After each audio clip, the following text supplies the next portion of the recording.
now the last part, we are doing representation of different social classes within the book. So the houses shown in the book represent different classes within the society at that time. The poor housing would be the workhouse, the middle being Mr. Brownlow's, and the high being the Maylies.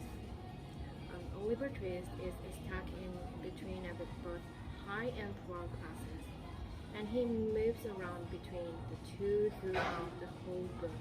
So at the beginning, he begins out poor, living in the workhouse, and then he moves in with Mr. Brownlow. Then he goes back to being poor again. Finally, he ends up in the Maylies, and in the end, adopted by Mr. Brownlow's.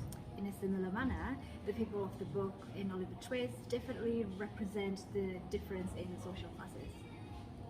For example, when Oliver is just outside London and practically dying, all of the rich people travel by him. He is calling for help, and there were very few who took any notice of him.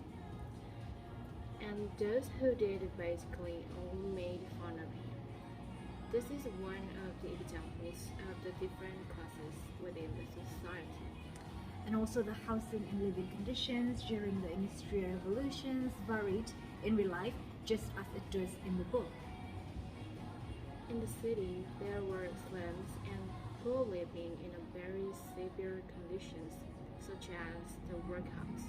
In the countryside, however, there were big mansions and regular houses, such as the Maylies and the Brownlows. This book helped get on the inside of these homes, as Charles Dickens himself is presented as a libertist.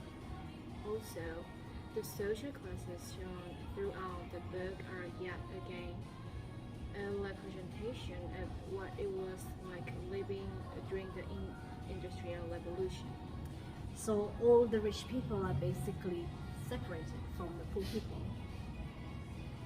Although this is true, some of them, not all of them, are nice enough to recognize and attempt to help the lower class in the book. This is also the same as it does in Industrial Revolution in real life.